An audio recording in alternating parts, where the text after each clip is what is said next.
Aujourd'hui, nous aborderons la deuxième partie dans ce podcast qui présente la pensée philosophique de Simone de Beauvoir et de son œuvre intitulée Le deuxième sexe, riche de références philosophiques, littéraires, historiques, sociologiques, biologiques et médicales.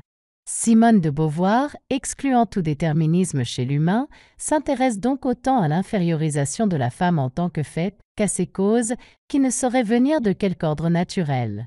Je cite Simone de Beauvoir. Passage du chapitre intitulé Le point de vue du matérialisme historique, extrait de son œuvre Le deuxième sexe. Ainsi, le sort de la femme et celui du socialisme sont intimement liés, comme on le voit aussi dans le vaste ouvrage consacré par Bebel à la femme.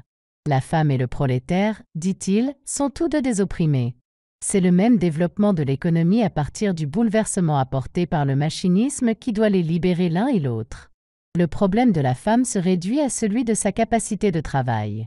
Puissante au temps où les techniques étaient adaptées à ses possibilités, détrônée quand elle est devenue incapable de les exploiter, elle retrouve dans le monde moderne son égalité avec l'homme.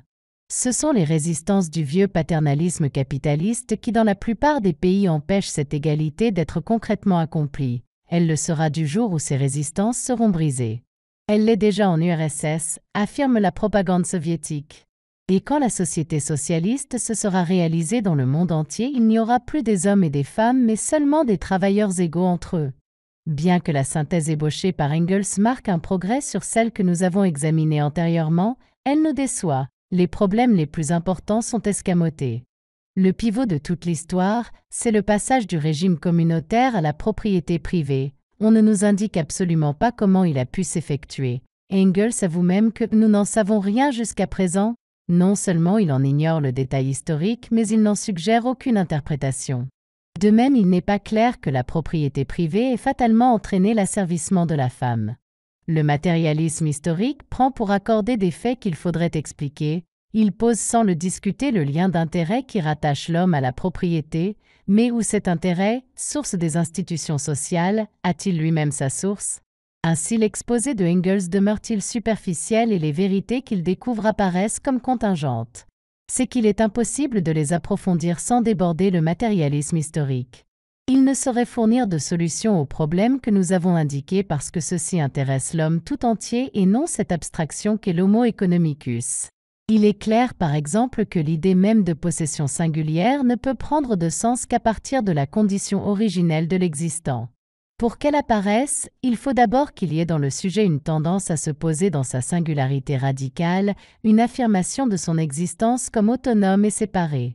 On comprend que cette prétention soit demeurée subjective, intérieure, sans vérité, tant que l'individu n'avait pas les moyens pratiques de la satisfaire objectivement. Faute d'outils adéquats, il n'éprouvait pas d'abord son pouvoir sur le monde, il se sentait perdu dans la nature et dans la collectivité, passif, menacé, jouait de forces obscures. C'est seulement en s'identifiant au clan tout entier qu'il osait se penser. Le totem, le mana, la terre étaient des réalités collectives. Ce que la découverte du bronze a permis à l'homme, c'est dans l'épreuve d'un travail dur et productif de se découvrir comme créateur. Dominant la nature, il n'a plus peur d'elle, il a l'audace en face des résistances vaincues de se saisir comme activité autonome, de s'accomplir dans sa singularité. Mais cet accomplissement ne se fût jamais réalisé si l'homme ne l'avait originellement voulu. La leçon du travail ne s'est pas inscrite en un sujet passif, le sujet s'est lui-même forgé et conquis en forgeant ses outils et conquérant la terre.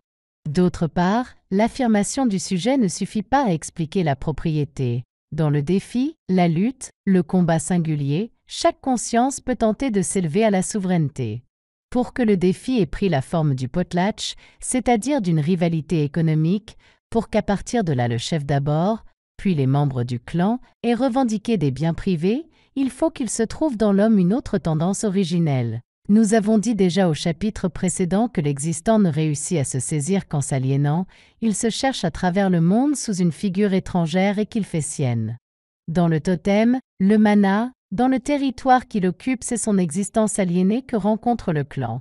Quand l'individu se sépare de la communauté, il réclame une incarnation singulière. Le mana s'individualise dans le chef, puis en chaque individu, et en même temps chacun tente de s'approprier un morceau du soi, des instruments de travail, des récoltes. Dans ces richesses qui sont siennes, c'est lui-même que l'homme retrouve parce qu'il s'est perdu en elles. On comprend alors qu'il puisse leur accorder une importance aussi fondamentale qu'à sa vie même. Alors l'intérêt de l'homme pour sa propriété devient une relation intelligible. Mais on voit qu'on n'en peut pas rendre compte par l'outil seul. Il faut saisir toute l'attitude de l'homme armé de l'outil, attitude qui implique une infrastructure ontologique. De même, il est impossible de déduire de la propriété privée l'oppression de la femme. Ici encore l'insuffisance du point de vue de Engels est manifeste. Il a bien compris que la faiblesse musculaire de la femme n'est devenue une infériorité concrète que dans sa relation avec l'outil de bronze et de fer, mais il n'a pas vu que les limites de sa capacité de travail ne constituaient elles-mêmes un désavantage concret que dans une certaine perspective. C'est parce que l'homme est transcendance et ambition qu'il projette à travers tout nouvel outil de nouvelles exigences. Quand il a eu inventé les instruments de bronze, il ne s'est plus contenté d'exploiter les jardins, il a voulu défricher et cultiver de vastes champs. Ce n'est pas du bronze lui-même qu'a jailli cette volonté. L'incapacité de la femme a entraîné sa ruine parce que l'homme l'a appréhendée à travers un projet d'enrichissement et d'expansion. Et ce projet ne suffit pas encore à expliquer qu'elle ait été opprimée. La division du travail par sexe aurait pu être une amicale association.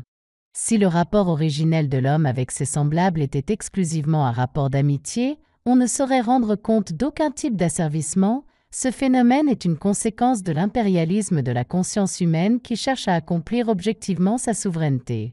S'il n'y avait pas en elle la catégorie originelle de l'autre et une prétention originelle à la domination de l'autre, la découverte de l'outil de bronze n'aurait pu entraîner l'oppression de la femme.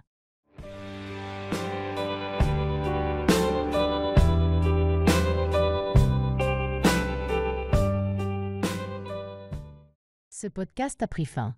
Je vous remercie d'avoir suivi ce podcast. Abonnez-vous pour m'encourager. Merci encore et à la prochaine vidéo.